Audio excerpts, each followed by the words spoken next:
ইব্রাহিম আলাইহিস সালাম একদিন আজরাইলকে বলছে, আজরাইল, কোন নাফরমান পাপীর রুহু যে কবজ করো তুমি, তখন তোমার চেহারাটা কিরকম হয়, আকৃতিটা আমার এটা একটু দেখাও। হযরত ইব্রাহিম আলাইহিস সালামকে আজরাইল বলছে, আল্লাহর কসম, হে নবী, আপনি সহ্য করতে পারতেন না, আপনি এটা দেখতে চাইেন না। ইব্রাহিম আলাইহিস সালাম বললেন, না, আমার একটু হলেও দেখাও। তো আজরাইল এই বিভৎস আকৃতি, মানে নাফরমানের জান কবজ করার সময় উনার যে চেহারার আকৃতি হয়, এই চেহারাটা ধরে ইব্রাহিম আলাইহিস সালামকে দেখাইলেন। বিশ্বাস করেন, এই কিতাবে আছে, ইমাম কুরতুবীর কিতাব। ইব্রাহিম আলাইহিস সালাম একটা চিৎকার মাইরা বেহুশ হয়ে গেছে।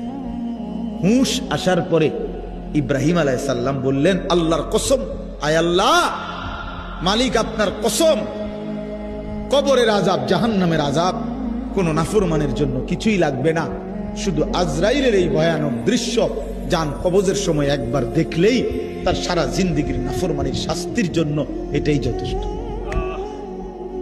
ইব্রাহিম আলাইহিস সালাম একদিন আজরাইলকে বলছে, আজরাইল, কোন নাফরমান পাপীর রুহু যে কবজ করো তুমি, তখন তোমার চেহারাটা কিরকম হয়, আকৃতিটা আমার এটা একটু দেখাও। হযরত ইব্রাহিম আলাইহিস সালামকে আজরাইল বলছে, আল্লাহর কসম, হে নবী, আপনি সহ্য করতে পারতেন না, আপনি এটা দেখতে চাইেন না। ইব্রাহিম আলাইহিস সালাম বললেন, না, আমার একটু হলেও দেখাও। তো আজরাইল এই বিভৎস আকৃতি, মানে নাফরমানের জান কবজ করার সময় উনার যে চেহারার আকৃতি হয়, এই চেহারাটা ধরে ইব্রাহিম আলাইহিস সালামকে দেখাইলেন।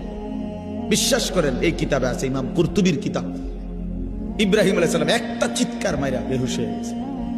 হুঁশ আসার পরে ইব্রাহিম আলাইহিস সালাম বললেন, আল্লাহর কসম, আয় আল্লাহ, মালিক আপনার কসম, কবরের আযাব, জাহান্নামের আযাব কোন নাফরমানের জন্য কিছুই লাগবে না, শুধু আজরাইলের এই ভয়ানক দৃশ্য জান কবজের সময় একবার দেখলেই তার সারা জিন্দেগীর নাফরমানির শাস্তির জন্য এটাই যথেষ্ট।